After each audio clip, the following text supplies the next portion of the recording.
Hi, Kelly. Hi, Janice. How are you? I'm doing well. Doing well. Good. All right. So we're going to continue talking about the magic of manifesting, the 15 techniques. I have to read this because I don't have it memorized. 15 advanced techniques to attract your best life, even if you think it's impossible now, by Ryuu Shinohara. And last time I talked about technique number 1. And so this time Kelly's going to tell us about technique number 2. Okay, so technique number 2 that he talks about is he calls it observing the ego. And I have had clients ask me when we talk about this, what does that mean? What does the ego mean?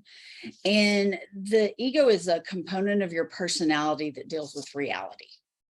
And so there's some distinct characteristics of the ego. So the ego is like right or wrong. It likes right or wrong. It likes good or bad. It likes labeling things.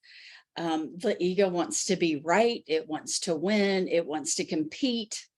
And so it's always focused with the external world. So so you can recognize when things are in your thinking are focused on the external, then you can know that you're in ego thinking. And so that's kind of how I describe it to clients. The ego also lives in lack.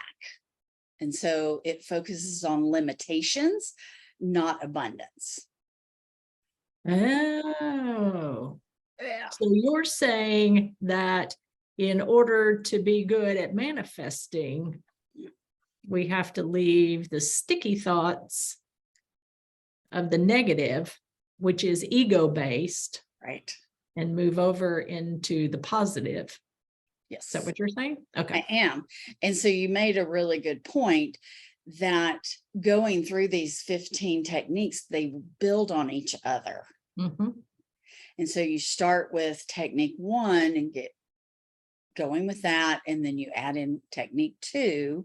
Yes. And become more aware and more aware. And so the way you become aware of your ego or observe your ego is through like mindfulness. And I know that word gets thrown around a lot, but it's paying attention.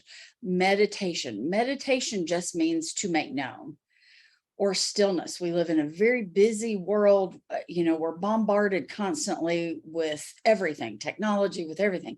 And so it's just being still with yourself and noticing, which a lot of people are not real good at, just noticing, observing what their thoughts are, which goes back to technique 1.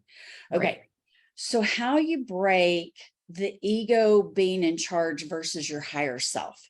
The higher self functions more from an internal state. So the ego is focused on how do I change everything out here in this environment, where the higher self focuses on what I can change internally. Because when you change what's going on internally, it changes everything externally. Okay, so you're connecting that when you become aware and start to change or focus on the changes you want to make for yourself, then what you think about is also what you bring into your life. Is that what you're saying? Okay. Yes. Yes. And so you start by just that awareness. We talked about that last time, just having some awareness, because we have our conscious mind, our subconscious mind, and a high majority of time, over 95% of the time, we go subconscious, and the programs that were programmed in us, the templates that were formed between birth and 7 years old, start playing.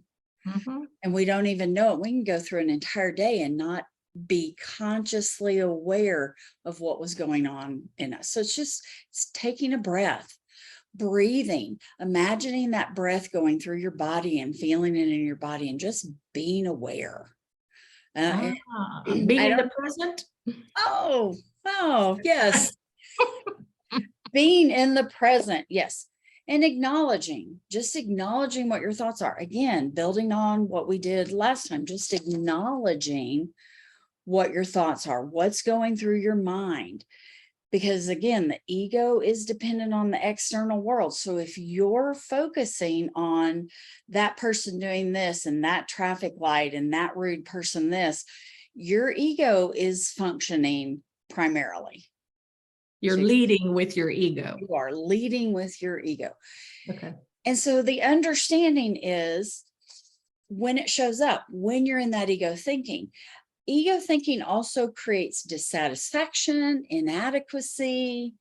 And so if you're feeling those things, you're functioning from your ego.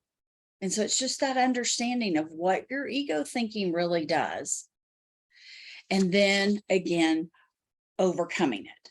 And you overcome it by focusing more internally. And that's that mindfulness, that meditation, that stillness. Because again, like we talked about last time about creating the imagery, you can create that imagery of being still, of a safe, I don't really like the word safe because a lot of people don't feel safe. So calm space or happy space, peaceful space, whatever that word is that fits best for you. Go to that space and then start observing from that space instead of out here focusing on everything going out there. And that's how you observe the ego. So you calm the ego thinking down and elevate the higher self thinking. Okay. All right. So if I'm focusing internally, then I can't help but increase my awareness. Is that what you're saying? Exactly. Yes. Okay. Yes. And so for those people who have like feelings of worry or anxiety, to focus inward in a meditative way, noticing their thoughts and shifting their sticky negative thoughts over into sticky positive thoughts of their happy place, right, will help them become more aware of being able to control any emotion that might be having or any right, judgment. And like we know, anxiety is fear of the future. It's something it's creating fear over something that hasn't even happened. And so again, that's being present in this moment, because you don't have future. And the other thing with our subconscious mind, it is a present moment function only. It doesn't recognize past, it doesn't recognize future. It's right now. And so if you can create just by going still, meditating, going internal, you can create that present moment that then creates the reality you want. Again, by bringing in your frame with your pictures and your feelings. And we briefly touched on it last time, but feelings are the key. Feelings are the key for manifestation. Yes, happy place, important. It is. You've got to create that imagery of what you want, but you also have to feel it as if it's already happened. So how do you use this technique? And I've been, I switched over from negative because I will be really transparent. I was raised by a very negative woman. So it took me a while to shift my thoughts. And I know I literally changed the synaptic connections in my brain because I don't even see things in the negative anymore. So it's really interesting what you have the ability to do in changing your brain. And so staying internal, not external. Like today, I was out and had a number of incidences that could have created the opportunity to be very ego driven. Oh, that's nicely said. Ego driven. I had interactions with people that could have elevated my reactivity from my ego state. And so I was aware of it. I was like, I'm focusing too much on the external. And what I needed in that moment is like, I think I need to go home and quit interacting with people right now.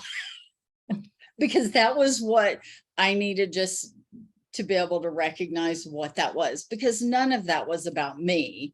I just, when you have 3 or 4 things that happen right after each other. And you're just like, yeah, it's time.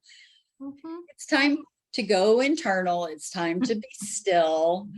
It's time to meditate Time to and be go home and mindful. get out of everybody's way. Yeah. And bring myself back to my internal state Mhm. instead of being ego driven. Yeah. What about for you? I have a little phrase that I use. So I'm thinking about traffic Okay. or people who just make poor decisions that I watch them making those poor decisions. So my phrase is, bless their little pointed head. And sometimes I need to say that out loud, and sometimes I can just say it, to myself inside, because that helps me just kind of put into focus that whatever they're doing is not about me. Mhm. It's whatever state they're in. And if they're in ego state and they're making poor choices in traffic, then all I have to do is say, bless their pointed little head. Yep. I don't mean that to be judgmental. That's a phrase that just works for me to shift from one to the other. Well, if you think of pointed head literally, you go to a point and up here, you have very little control over your thinking. Whereas if you're down in the bottom part, you can expand your thinking. So they've gotten into the pointed part of their thinking. Yeah, they're very limited at that Very moment. limited. Yeah. And yes, so those are special kind of people. Mhm. And it's not about me. It's never about me. My stuff's about me. Their stuff's about them. That's right. All right. To summarize, how you overcome your ego, observe your ego, is just be aware, Mhm. acknowledge it, understand it, and that way you can overcome it. Create that feeling of peace and content. When you go mindful, go into your meditation or your stillness, just create that. And I was thinking about, before we started, about a satisfied time. Is that time you felt satisfied when you were on a beach eating a popsicle, or really good ice cream? It doesn't have to be this grand thing. It can be the smallest little thing that created those positive feelings that you can tap into. Right. Right. Yeah. Okay. So that's technique 2.